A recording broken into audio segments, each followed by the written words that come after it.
I've been putting off shooting one of these videos since I got back from the meditation retreat because I'm not sure exactly why.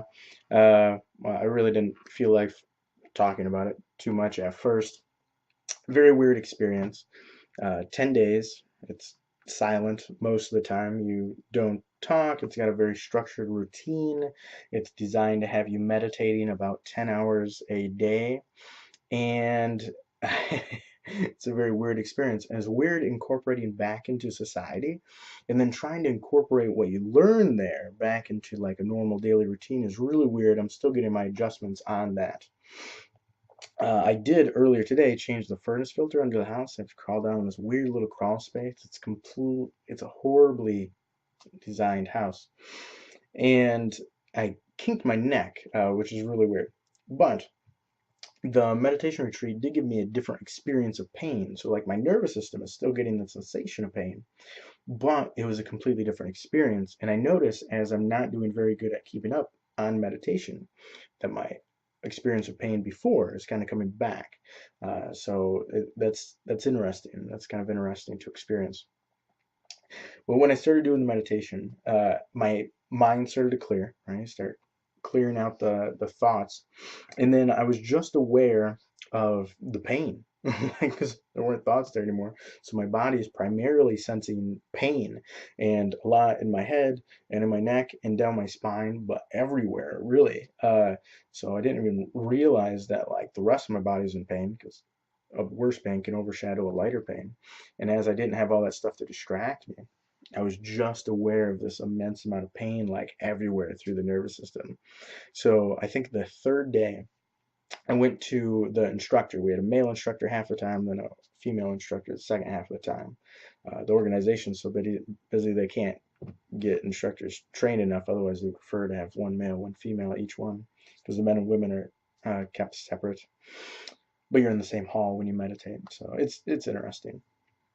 And I went to him, and I had teared all day, literally. Like I sat for 10 hours of meditation, just like tears just streaming out of my eyes. And I went to him. I was like, I don't know if this is working. I came here for these pain issues, and he said it'll get worse. And then he just paused. I was like, and then he was like, and then it'll get better. The technique will improve your pain tolerance, but that's not the point. So their point is like enlightenment, liberation. So it's very interesting, and I probably had a complete mental break with reality for like 2 days, like days 7 and 8, just gone.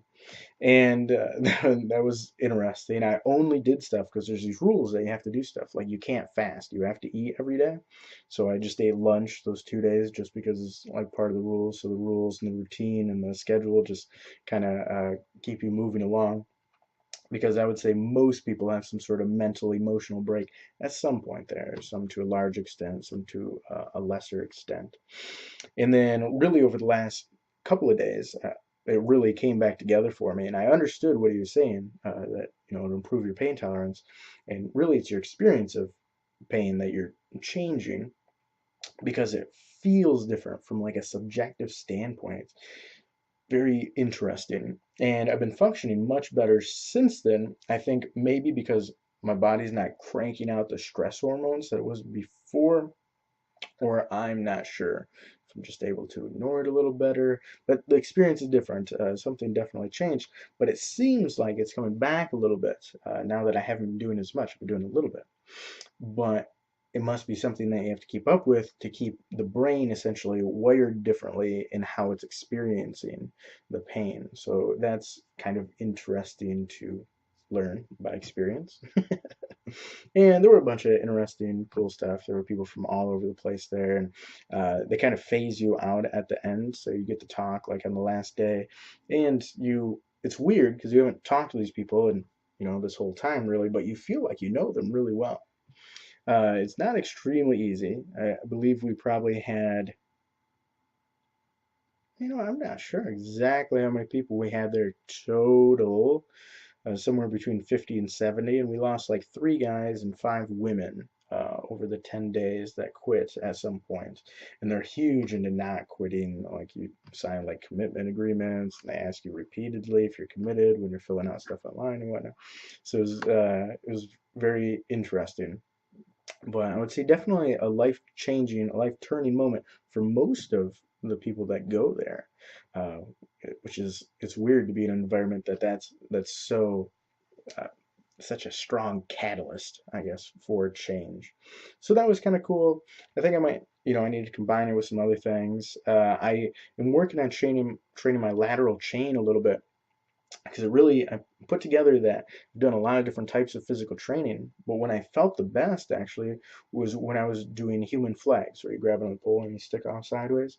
And I was really good at it for a while. I could hold a strict human flag for I think a minute straight, like legs straight out together, really well, fully extended.